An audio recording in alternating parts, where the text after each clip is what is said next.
पण हे युद्ध आपण सगळ्यांनी मिळून एकत्र हातात हात घालून लढलो म्हणून ती परिस्थिती निर्माण झाली होती। साधारणतः कालच्या जानेवारी फेब्रुवारीपर्यंत आपल्याला असं वाटत होतं की आता झालं, संपलं, ये कोरोना कोरोना क्या है, क्या चीज़ है कोरोना, कोविड क्या है। विशेष म्हणजे गेल्याही वर्षी अर्थसंकल्पीय अधिवेशन होतं, याही वर्षी तोच काळ आला, मार्च। अर्थसंकल्पीय अधिवेशन नुकतंच गेल्या महिन्यात पार पाडलं आणि आपल्याला सर्वांना कल्पना आहे की लॉकडाऊनच्या पार्श्वभूमीवरती आर्थिक परिस्थिती ही संपूर्ण जगाचीच दोलायमान झालेली आहे आणि त्या परिस्थितीचा विचार करून महाराष्ट्र पुढे नेण्यासाठी एक अत्यंत चांगला अर्थसंकल्प आपल्या माननीय उपमुख्यमंत्र्यांनी, अर्थमंत्र्यांनी, अजितदादांनी मांडला। आपल्या सरकारचा तो अर्थसंकल्प महाराष्ट्र पुढे नेणारा, संकटातही महाराष्ट्र थांबला नाही, थांबणार नाही हे करून दाखवणारा तो अर्थसंकल्प आपण मांडला। आणि त्याच्यानंतर जे जे काय झालं, म्हणजे काल परवाकडे होळी, धुलीवंदन सगळं पार पडलं, पण तिथपासूनच आपल्या राज्यात शिमग्याला सुरुवात झाली। असो, त्या शिमग्याबद्दल मी काय बोलणार नाही, त्याला सुद्धा मी जेव्हा उत्तर द्यायचं तेव्हा मी जरूर देईन। तो विषय आजचा नाही आहे। आजचा विषय आहे तो कोरोनाची परिस्थिती ही नेमकी काय, आपण काय करणार आहोत। मध्ये मध्ये मी आपल्याला सातत्याने सांगत आलेलो आहे की जर ही परिस्थिती अशीच राहिली तर आपल्याला परत एकदा लॉकडाऊन करावा लागेल की काय, अशी एक शक्यता मी बोलून दाखवली होती। ही शक्यता आजही पूर्णपणे टळलेली नाहीये। मला आज पुन्हा एकदा आपल्याला सर्वांना आवाहन करायचे, विनंती करायची, कारण गेल्या वर्षभरामध्ये माझ्या महाराष्ट्रातील प्रत्येक बांधवांनी, भगिनींनी आणि मातांनी जे जे मी सांगत आलो ते अत्यंत आपुलकीने ऐकून घेतलं आणि त्याच्याप्रमाणे ते वागले। तुम्ही सगळे वागलात। यात सर्व धार्मिक नेते आले, सर्व धर्मीय आले, सर्व राजकीय पक्ष आले, त्यांचे कार्यकर्ते आले। आता काय झाले थोडंसं की मधला काळ जो आला त्या काळामध्ये आपण थोडे शिथिल झालो। आपण शस्त्र टाकली की काय अशी एक साधारणतः परिस्थिती निर्माण झाली। लग्न समारंभ थाटामाटात सुरू झाले, इतर पार्ट्या सुरू झाल्या, राजकीय मोर्चे, निदर्शनं, आंदोलनं, सगळं काही जणू काही कोरोना गेला अशा पद्धतीने आपण सुरू केलं। आणि तेव्हाही मी सांगत होतो की थोडा धीर धरा, पुन्हा एकदा मार्च एप्रिल एंडपर्यंत आपल्याला थोडासा एक संयम बाळगावा लागेल। दुर्दैवाने जी भीती केवळ मीच नव्हे तर ह्या विषयातले जे तज्ज्ञ आहेत त्यांनी जी व्यक्त केली होती ती खरी ठरली। मार्चच्या आधीपासूनच आपल्या राज्यामध्ये पुन्हा एकदा कोरोना मोठ्या राक्षसापेक्षा, म्हणजे गेला राक्षस होता त्याच्या डबल, टिबल, दुप्पट, तिपटीने अकराळ विक्राळ रूप धारण करून आलेलं आहे। त्याच्यामध्येच विषाणूचा नवा अवतार, म्हणजे हे पण नवल आहे। आत्तापर्यंत आपण आपले विष्णूचे अवतार ऐकले होते, ज्याचे आपण पूजन करतो। ज्या ज्या वेळेला संकट आली त्या त्या वेळेला भगवान विष्णूंनी वेगवेगळे अवतार घेतले आणि आपल्याला वाचवलं। पण हा विषाणू जो आहे तो वेगवेगळे अवतार धारण करून आपल्याला संकटात टाकतोय आणि आपली परीक्षा बघतोय। पुन्हा एकदा तीच गरज आहे। आपल्याला सर्वांना धैर्याने, सगळं धैर्य एकवटून लढण्याची गरज आहे। लॉकडाऊन करणार का हा प्रश्न अजूनही मी उत्तर देत नाही, पण साधारणतः आत्ताची परिस्थिती काय आहे ह्याची कल्पना आपल्याला देण्याची मला पुन्हा एकदा गरज वाटते। जेव्हा ही परिस्थिती निर्माण झाली, किंबहुना कोविडची साथ सुरू झाली, आपल्याला पूर्ण माहिती आहे आपल्या राज्यामध्ये फक्त 2च ह्या विषाणूंची चाचणी जिथे होऊ शकते अशा प्रयोगशाळा होत्या। एक मुंबईमध्ये कस्तुरबा आणि दुसरी पुण्याला NIVची। आज त्या दोनाच्या जवळपास आपण 500 पर्यंत चाचण्या करणाऱ्या संस्था किंबहुना लॅब्स तयार केलेल्या आहेत। मुंबईमध्ये सुद्धा आपण दर दिवशी साधारणतः 50,000 चाचण्या आज करतो आहोत। गेल्या काही दिवसात म्हणजे मला जी माहिती सगळी माझ्याकडे आलेली आहे त्याच्यात महाराष्ट्रामध्ये जी आपली क्षमता होती 75,000 चाचण्या दर दिवशी करण्याची, ती आपण वाढवून जवळपास 1,82,000 नेलेली आहे. 1,82,000 75,000 ते 1,82,000 इथपर्यंत आज आपण रोजच्या चाचण्या करतो.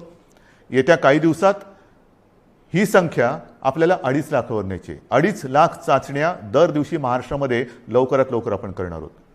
आणि याही चाचण्या ते रॅपिड अँटीजेननी नाही, तर त्याचं जे प्रमाण आहे, केंद्राची जी काय मार्गदर्शक तत्व आहेत, की साधारणतः 70% चाचण्या ह्या RT-PCR या पद्धतीने झाल्या पाहिजेत.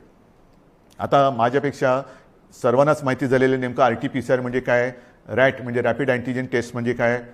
RT-PCRमध्ये अचूकताही अधिक असते, अधिक चांगली असते. म्हणून आपलाही आणि केंद्राचाही आग्रह तोच आहे की जेवढ्या चाचण्या आपण करतो त्याच्यात किमान 70% चाचण्या ह्या RT-PCR असायलाच पाहिजेत. आणि त्याच पद्धतीने आपला महाराष्ट्र जेव्हा 75,000च्या आसपास चाचण्या करत होता त्याही वेळा तेव्हा त्याच टक्क्यात RT-PCR करत होता. आज जवळपास 1,82,000 करतोय, त्याच्यातही 70% RT-PCR आहेत. उद्या 2.5 लाख झाल्यानंतर 3 लाख झाल्यानंतर सुद्धा आपण ह्या चाचण्या RT-PCRच अधिक ठेवणार आहोत. म्हणजेच काय की आपण कुठेही दर्जाची तडजोड करत नाही आहोत, अजिबात करत नाही आहोत आणि करणार नाही. एक तर पहिली गोष्ट अशी आहे की काहीही आपण लपवत नाही आणि लपवणार नाही. एक सुद्धा रुग्ण आपण लपवलेला नाही आणि लपवत नाही आहे. आणि म्हणून जी महाराष्ट्रातली जी परिस्थिती आहे ती सगळ्यांना जरी धक्कादायक वाटत असली तरी आपण सत्य काय आहे हे लोकांसमोर अगदी जसंच्या तसं ठेवतो आहोत. मग काही जण मला म्हणतात की इतर राज्यांमध्ये बघा, बिहारमध्ये निवडणुका झाल्या, बंगालमध्ये चालू आहेत, आणखीन इकडे झालं, आणखीन तिकडे झालं, मग तिकडे वाढ नाही, तुमच्याकडे का. मला त्याच्याबद्दल बोलायचं नाही आहे, अजिबात बोलायचं नाही आहे. मला माझा महाराष्ट्र प्यारा आहे, मला माझी जनता ही प्यारी आहे. त्यांची जबाबदारी ही आज माझ्यावरती असल्यामुळे ती जबाबदारी मी आधीच बोललेलो आहे की मला कोणी विलन ठरवला तरी देखील मी ती पार पाडणारच, ते माझं कर्तव्य आहे. म्हणून तुम्ही घाबरून जाण्यासारखं काही नाही आहे. पण जशी ही टेस्टची संख्या मी तुम्हाला सांगितली त्याचप्रमाणे आपल्याकडे कोविड येण्याच्या आधी जेवढे काही बेड संपूर्ण महाराष्ट्रामध्ये होते त्याची संख्या काही हजारामध्ये होती, म्हणजे 10,000 सुद्धा नसेल कदाचित. कारण आधी आपण कधी कल्पनाच केली नव्हती की असं काहीतरी आकस्मिक संकट येईल आणि आपली त्रेधा तिरपीट उडेल. गेला मार्च महिन्यात तुम्हाला आठवतोय बेड्स मिळत नव्हते, हॉस्पिटल्स मिळत नव्हते, उपचार मिळत नव्हते. मग सगळे हॉस्पिटल्स ओव्हरफ्लो व्हायला लागली होती, ॲम्ब्युलन्स मिळत नव्हते. ह्या सगळ्या गोष्टी लक्षात घेतल्यानंतर आपण बेड्सची संख्या वाढवायला लागलो. महाराष्ट्र हे देशातलं पहिलं कदाचित एकमेव राज्य असेल की ज्याने अगदी फील्ड हॉस्पिटल्स उभारली लष्कराच्या धर्तीवरती. जसं लष्कर काम करतं तसं आपल्या महाराष्ट्राच्या यंत्रणेने काम केलं, आजही करते. जम्बो कोविड केअर सेंटर्स उभारली आणि काही हजारात म्हणजे 8-10 हजार ज्या काही रुग्णशय्या होत्या त्याची संख्या आपण जवळपास 4.25 लाखापर्यंत नेली, सगळ्या काही मिळून. म्हणजे त्याच्यामध्ये इतर कोविड शिवाय असलेले beds, oxygen beds, ICU beds, विलगीकरणाचे बेड्स, डायलिसिसचे बेड्स असे मिळून साधारणतः 4.25 लाखापर्यंत ही सुविधा आपण वाढवली. ही मोठी आपली एक अचिव्हमेंट होती. आणि तेव्हाही मी म्हटलं होतं की लॉकडाऊनचा उपयोग हा संसर्ग थांबवण्यासाठी आहे आणि त्याच वेळेला आपल्या आरोग्य सुविधा वाढवण्यासाठी आहे. मग आता एवढीही रुग्णशय्या वाढवल्यानंतरही मी परत तुमच्याशी का काळजीने बोलतोय ह्याचं कारण आजचं चित्र मी तुम्हाला सांगतोय. पहिली गोष्ट अशी की साधारणतः रुग्ण वाढ ही किती होते, किती झपाट्याने होते त्याची थोडीशी मी तुम्हाला कल्पना देतो. आपल्याला माहिती आहे की जानेवारीच्या शेवटाला आणि फेब्रुवारीच्या सुरुवातीला फक्त मुंबईपुरतं बोलायचं झालं तर मुंबईमध्ये 300-350 रुग्ण हे दर दिवशी आपल्याला सापडत होते. आज ती संख्या 8,500वरती गेलेली एका महिन्याच्या कालावधीत. ही फक्त मुंबईची परिस्थिती आहे. महाराष्ट्राची परिस्थिती बघितली तर 17 सप्टेंबर 2020 म्हणजे तेव्हा जरा सगळं जास्त होतं, तेव्हा 3 लाख सक्रिय रुग्ण होते. 1 एप्रिलला आणखीन त्याच्यामध्ये भर पडलेली आहे. 17 सप्टेंबरला साधारणतः 31,000 मृत्यू झाले होते, 31,351. आता 54,900च्या आसपास झालेले आहेत. त्यावेळेला एका दिवशी आढळलेले रुग्ण हे 24,619 होते 17 सप्टेंबरला. आता 1 एप्रिलला एका दिवशी साधारणतः 43,183 रुग्ण आढळलेले आहेत. आज 2 तारीख. आज कदाचित 45,000चा आकडा आपण गाठू किंवा पार करू. कोणत्या दिशेने चाललेलो होतो आपण बघा. आणि याच वेगाने जर का ही रुग्णवाढ होत राहिली तर मी जे तुम्हाला सांगितलं त्याच्यात मी बेड्सची तुम्हाला कल्पना देतो. साधारणतः विलगीकरणच्या ज्या बेड्स आहेत त्या 2,20,000 आहेत महाराष्ट्रामध्ये. आत्ताच त्या 1,37,549 भरलेले आहेत. म्हणजे 62% हे बेड्स भरले गेलेत. आयसीयूचे बेड्स हे 20,519 आहेत. ते जवळपास 48% आज भरलेले आहेत. ऑक्सिजनचे बेड्स आहेत ते सुद्धा 62,000च्या आसपास आहेत.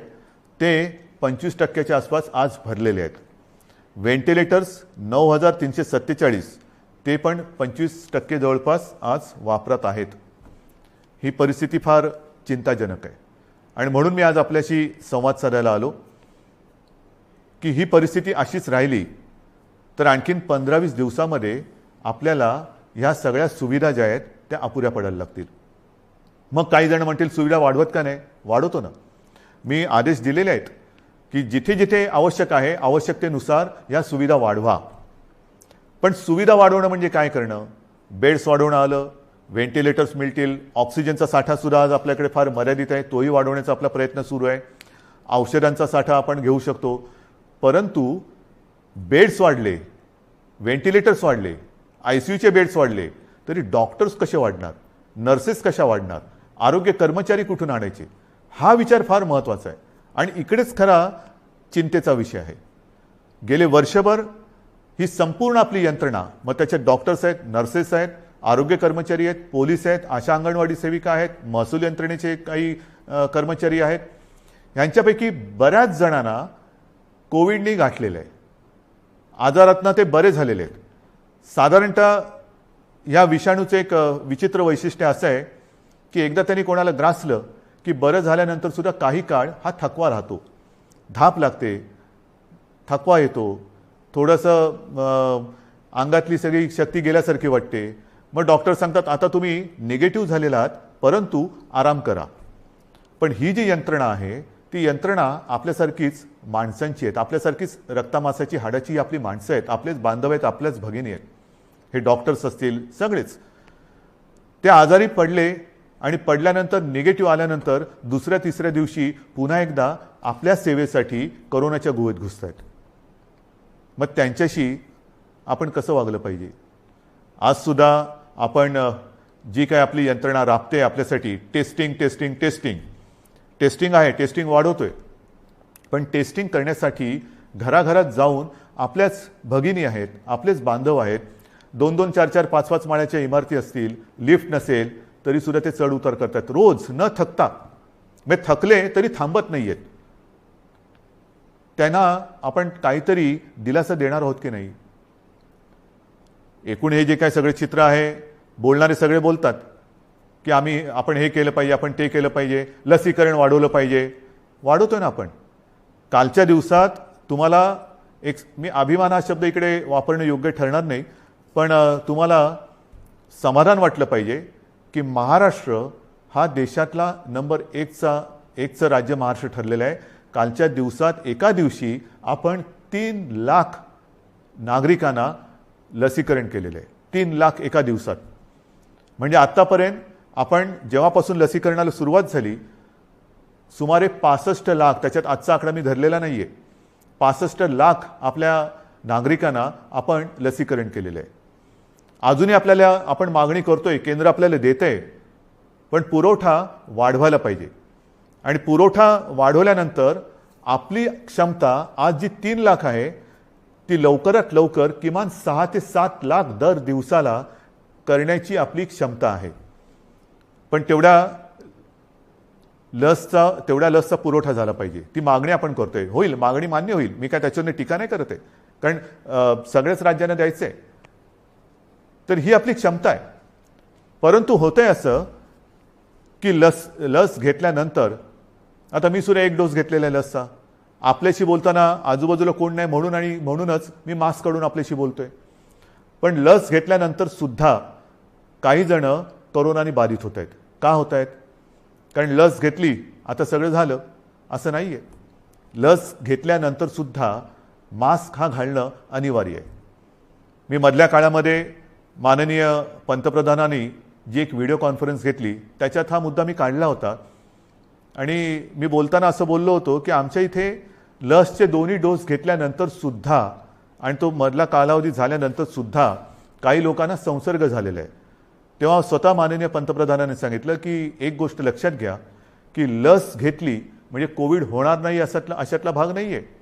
कोविड होईल पण त्याची घातकता कमी होईल. म्हणजेच काय की साधारणतः धुवाधार पावसामध्ये एक छत्री असावी तशी एक ही छत्री आहे, जरूर आहे. पण आत्ता नुसता पाऊस नाही आहे, वादळ आहे. आणि या वादळामध्ये लस घेणे ही एक साधारणतः आपल्याकडे छत्री आहे, त्यातल्या त्यात कमीत कमी भिजावं म्हणून. आणि लस घेणं, टेस्ट वाढवणं, रोजच्या चाचण्या वाढवणं हा उपाय अजूनही तरी मी मानायला तयार नाही. जेवढ्या आपण चाचण्या वाढवत आहोत तेवढी रुग्णसंख्या आपल्याला कळते, उपचारासाठी आपण त्यांना घेतोय. परंतु रुग्णवाढ थांबवण्यासाठी अजून कोणी उपाय सांगत नाहीये. काय उपाय? उपाय नाहीये. पण लसीकरण करा, लसीकरण करतो आहोत. आज मी पुन्हा एकदा सांगतो, संपूर्ण देशात आपलं राज्य हे लस देणारं नंबर 1चं राज्य आहे. आजच्या दिवशी आपण 3 लाख नागरिकांना दर दिवशी लस देतोय. काल परवापासून 3 लाख हा आकडा गाठलेला आहे. परत एकदा सांगतो, लसीचा पुरवठा आपल्याला ज्या क्षणी वाढेल तेव्हा ही क्षमता आपण दुपटी तिपटीने वाढवू शकू एवढी आपली नाही म्हटलं तरी ताकद आहे, नक्कीच आहे. म्हणजेच काय की एका बाजूला आपली ही यंत्रणा ट्रॅकिंग, ट्रेसिंग, टेस्टिंग ह्याच्यासाठी बिझी आहे, दुसरीकडे उपचारांसाठी बिझी आहे, तिसरीकडे हीच यंत्रणा लसीकरणासाठी सुद्धा व्यस्त आहे. हे सगळं एकत्रित आल्यानंतर त्यांची काय स्थिती होत असेल ह्याचा थोडा आपण विचार केला पाहिजे. आणि म्हणून मला असं वाटतं की लॉकडाऊन करायचं का? इतर देशांनी काय केलेलं आहे? इतर देशाचा जर का आपण अंदाज घेतला तर अमेरिकेने सुद्धा 7 कलमी कार्यक्रम जाहीर केले आहे. त्याच्यामध्ये सुद्धा त्यांनी असं म्हटलेलं आहे की राजकारण नको, जीव महत्त्वाचा आहे, असं राष्ट्राध्यक्षांनी आवाहन केलं आहे. मला असं वाटतं आपल्याकडे सुद्धा सर्व पक्षीयांनी त्यांनी केलेलं आवाहन नाही पण निदान मी केलेली विनंती मानायला काय हरकत नाही आहे. जीवाशी खेळ नको, कृपा करून याच्यात राजकारण आणू नका. ब्राझीलमध्ये तर फारच पंचायत झालेली आहे, कारण तिकडे मार्चच्या एका महिन्यात जवळपास 60,000 मृत्यू झालेले आहेत.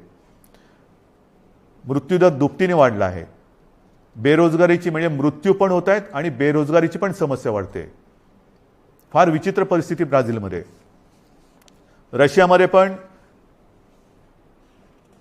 लस आलेली आहे, त्याच्यामध्ये ते थोडं लस आणि त्या लसीकरणामध्ये ते पुढे आहेत.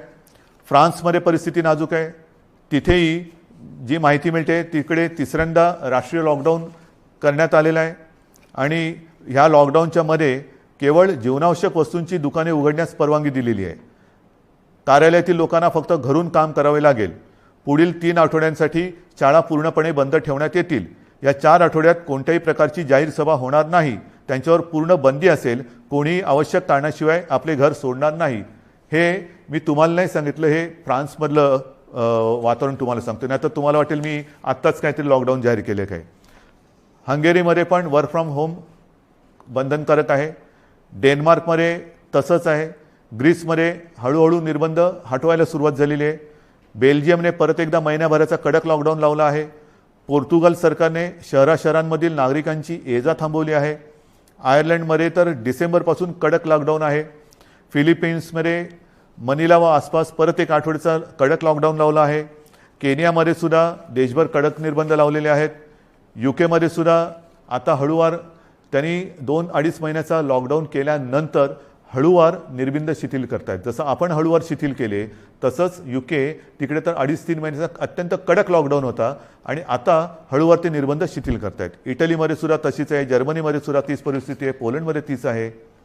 हे सगळं लक्षात घेतल्यानंतर मला माहिती आहे की लॉकडाऊन हा खूप घातक आहे, परंतु जी कात्रीत मी मागाशी म्हटलं की एका कात्रीत आपण सापडले. एका बाजूला अर्थचक्र आहे, अर्थचक्र चालवायचं तर अनर्थ ओढवतोय, अनर्थ थांबवायचा तर अर्थचक्र बंद पडतंय. करायचं काय मग? आणि मधल्या काळामध्ये जी काही मतं हे तज्ज्ञ ह्या क्षेत्रातले आहेत नाही आहेत, मी त्यांची नावं नाही घेत, पण त्यांनी त्यांची मतं मांडलेली आहेत.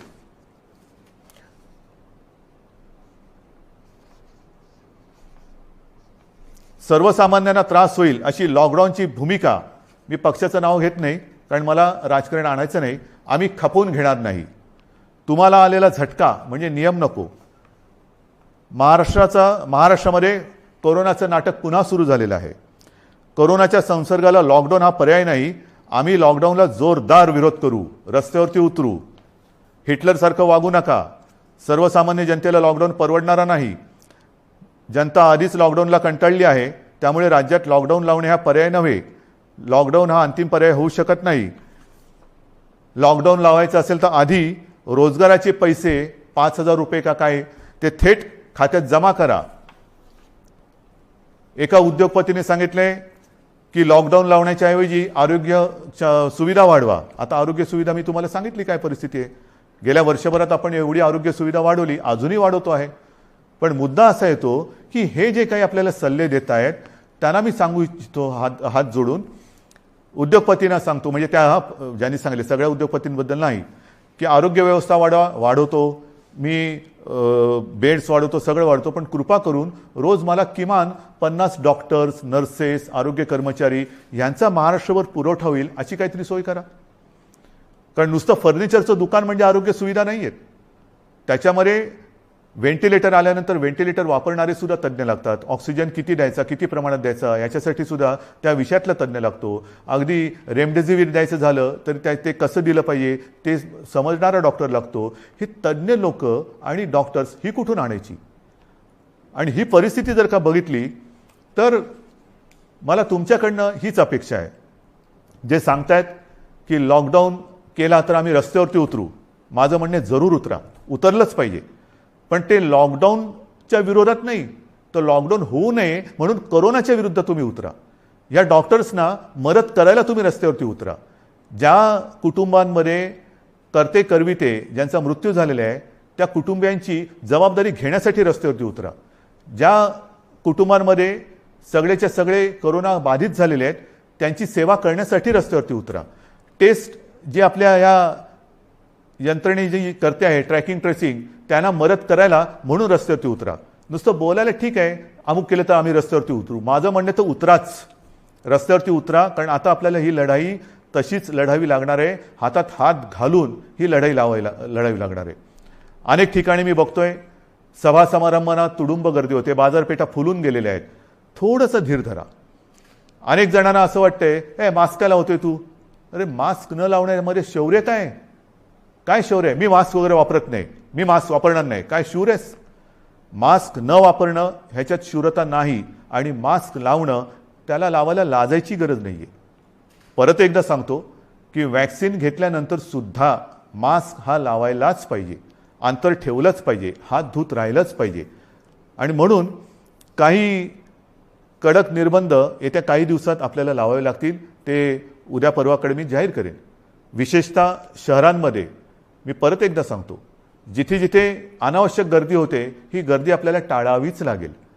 जी खाजगी कार्यालय आहेत त्या कार्यालयांना सुद्धा आपण प्रत्येकाला सूचना दिलेल्या आहेत. सूचनावलीच म्हणा ना, की लग्न समारंभात किती लोक पाहिजेत, ऑफिसमध्ये किती उपस्थिती पाहिजे, बसमधनं किती लोक गेले पाहिजे. आता ट्रेनमध्ये मुंबईमध्ये मी सांगेन की मी सांगितलं होतं की पीक अवर नॉन पीक अवर आता सगळं तुडुंब भरून चाललेलं आहे, रेस्टॉरंट्स भरून चाललेली आहेत. आता हे जर आपण थांबवलं नाही आणि परिस्थिती अशीच हाताबाहेर गेली आणि जसा ब्राझीलमध्ये दुर्दैवाने आता अशी परिस्थिती झालेली की लॉकडाऊन नाही आहे पण शुकशुकाट झालेलं आहे, म्हणजे रस्त्यावर फिरत असतील लोक पण रोजगार गेले आणि जीवही गेले. मग काय राहिलं? जीव वाचवायचा की रोजगार वाचवायचा? रोजगार आपल्याकडे आहेत, रोजगार परत मिळतील, पण गेलेला जीव परत आणता येणार नाही.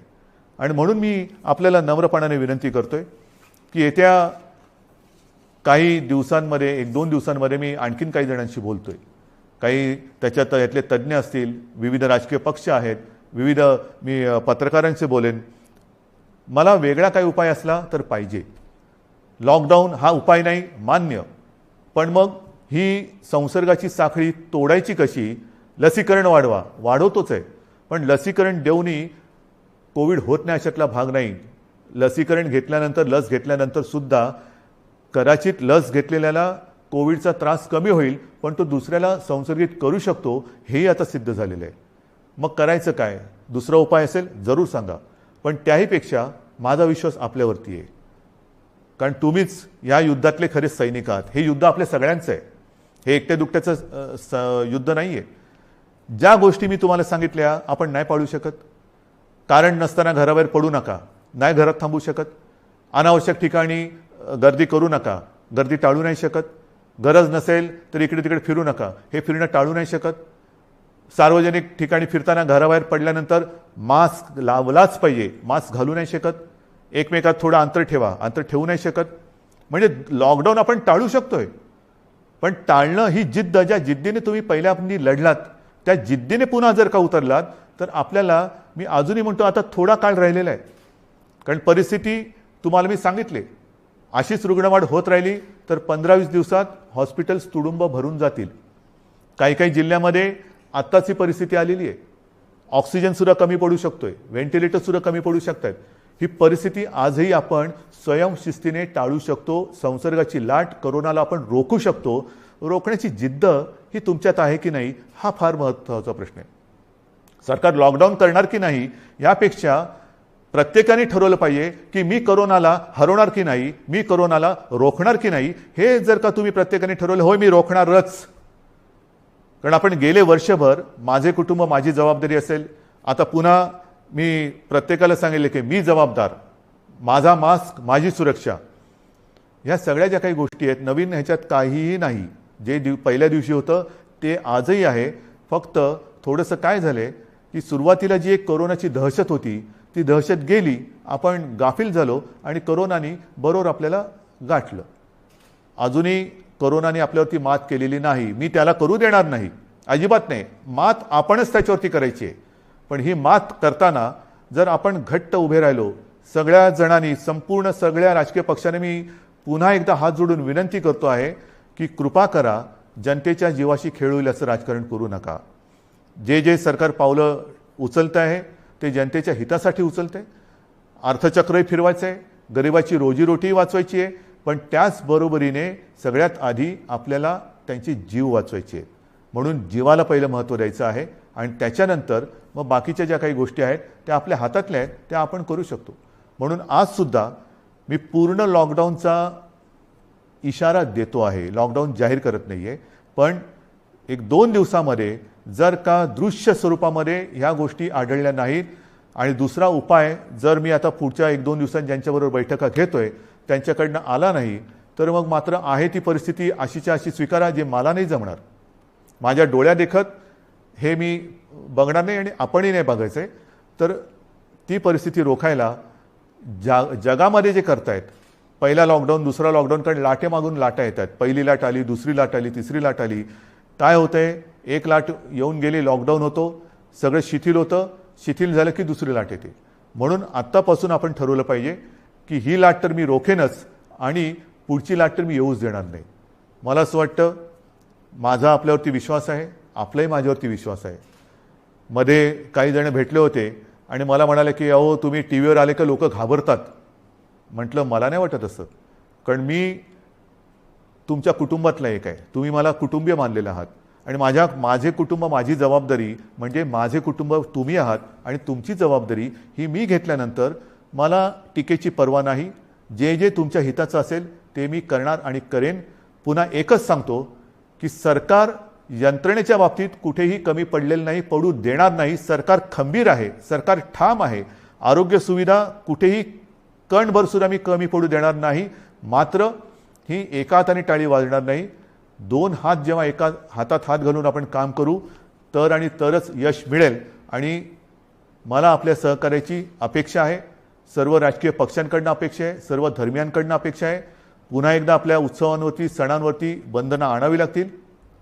जसं गेल्या वर्षी आपण सहकार्य केलं तसंच पुन्हा एकदा हे सहकार्य कराल अशी आशा नाही, असा विश्वास व्यक्त करतो. आणि ही लढाई पुन्हा एकदा लढण्यासाठी आणि जिंकण्यासाठी सिद्ध व्हा, एवढ्याच शुभेच्छा देतो. जय हिंद, जय महाराष्ट्र.